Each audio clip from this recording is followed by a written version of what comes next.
Do you wake up excited? Or do you wake up tired? Do you jump out of bed ready to start your day? Or do you hit the snooze button 3 times, wishing you could sleep forever? Here's a deeper question: do you know why you do what you do?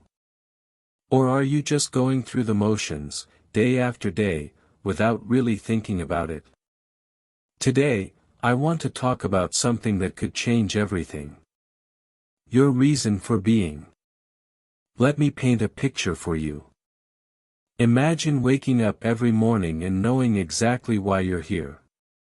Not just why you have to go to work or pay bills, but why you exist.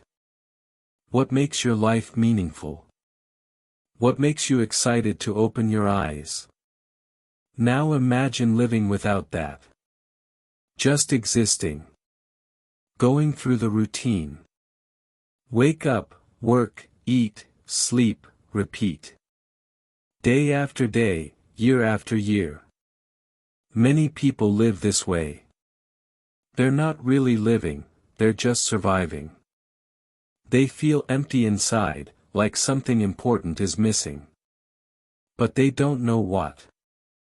In a small group of islands in Japan called Okinawa, something interesting happens. People there live longer than almost anywhere else in the world. Many live past 100 years old, and they don't just survive, they thrive. Scientists studied these people for years. They wanted to know the secret. Was it the food? The exercise?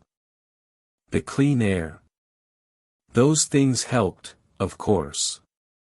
But researchers found something more important, something that couldn't be measured in a lab or written on a diet plan. The people of Okinawa have something special. They have a reason to wake up every morning. In Japanese, they call it Ikigai. Ikigai is a simple word with a deep meaning. Iki means life, and gai means value or worth. Together, it means your reason for living. Your purpose. The thing that makes you want to get out of bed in the morning. But here's what makes Ikigai different from just having a goal or a dream. It's not about achieving something big or impressive. It's not about becoming rich or famous or successful. Ikigai is about finding the sweet spot where 4 things come together. What you love, what you're good at, what the world needs, and what you can be rewarded for. Think of it like 4 circles that overlap. In the middle, where all 4 circles meet, that's your Ikigai. Let me break this down for you. First circle, what you love. This is your passion. The things that make you lose track of time. The activities that fill you with joy, not because someone pays you or praises you, but because they make you feel alive. Second circle, what you're good at. This is your talent. The skills you've developed, the things that come naturally to you, the areas where you excel. Third circle, what the world needs. This is about contribution. How can you help others? What problems can you solve? What value can you bring to people's lives?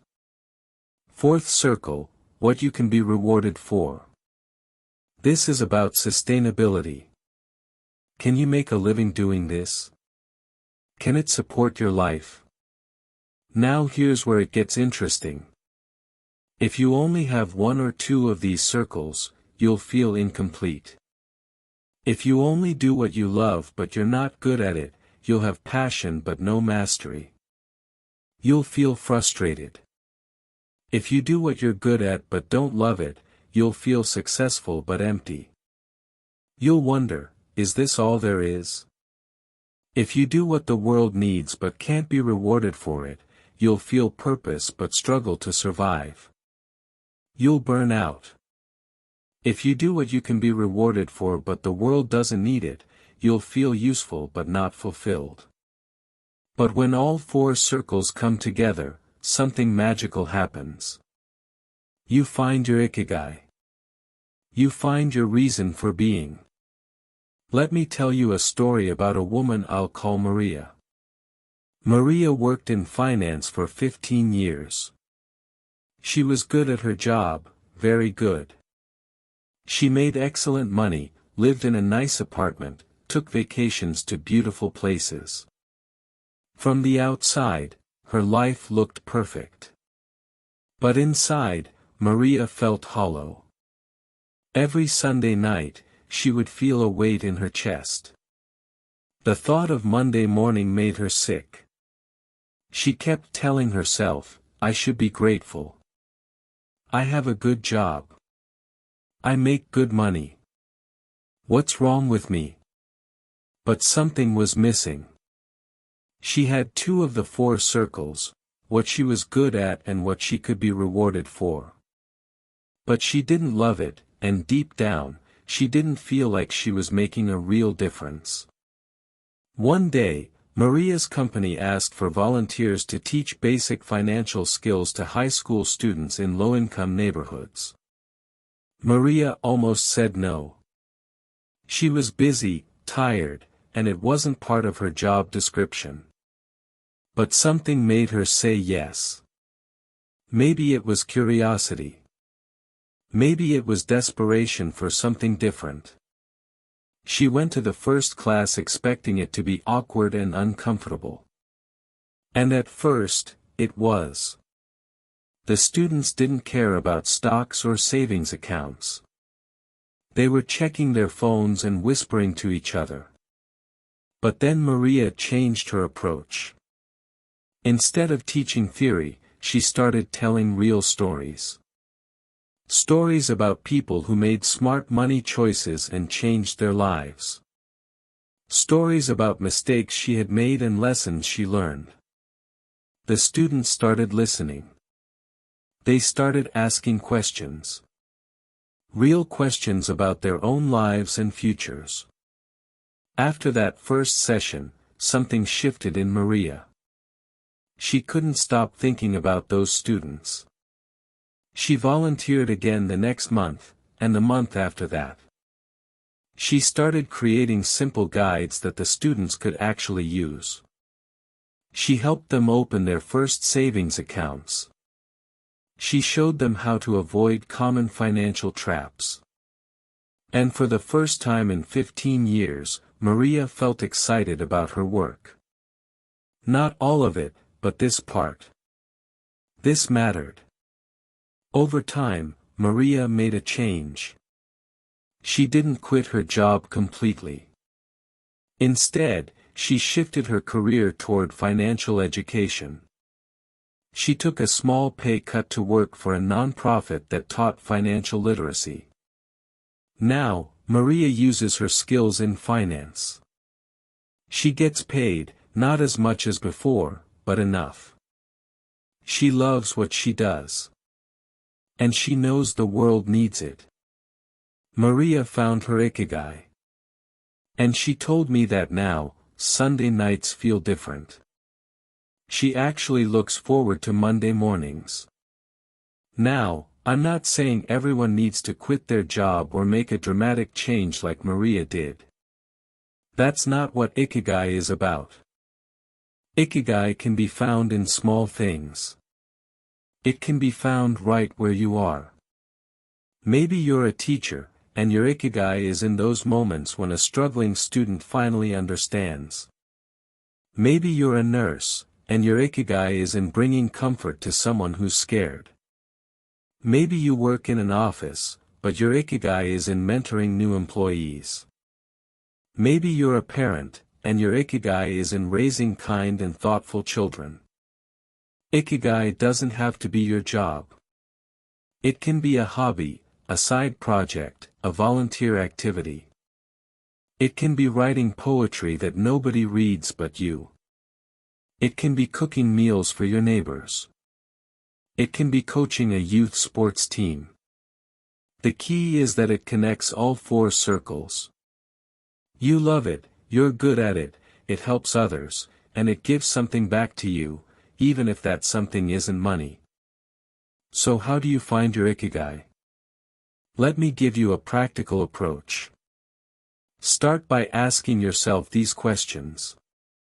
Not just thinking about them quickly, but really sitting with them. Write down your answers. First question, what do I love? What activities make me lose track of time? What did I love doing as a child?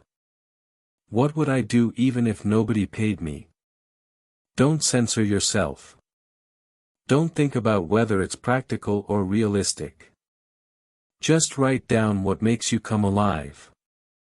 Second question, what am I good at? What do people often ask for my help with? What skills have I developed over the years? What comes naturally to me? Be honest. This isn't bragging. This is recognizing your strengths. Third question, what does the world need? What problems do I see around me that I wish I could solve? What makes me angry or sad about the state of things? What would make the world better? Think both big and small. The world needs cancer cures, but it also needs people who smile at strangers and make them feel seen. Fourth question, what can I be rewarded for? This doesn't just mean money. Can I get fulfillment from this? Recognition. A sense of contribution. What can sustain me? Now, look at your answers. Look for patterns and overlaps. Where do these four areas come together? You might not find a perfect answer right away. That's okay. Finding your Ikigai is not a one-time event. It's a journey, and sometimes it takes years. But here's the beautiful thing, even searching for your Ikigai gives your life more meaning. Even asking these questions makes you more intentional about how you spend your days. Let me share one more insight about Ikigai from the people of Okinawa. In their culture, they don't have a word for retirement. Think about that. No word for retirement. Because they don't see life as something you work through and then stop. People in their 80s and 90s still have their Ikigai. The fisherman still goes out to fish, not because he has to, but because it's his Ikigai. The gardener still tends her plants. The teacher still shares wisdom with younger people.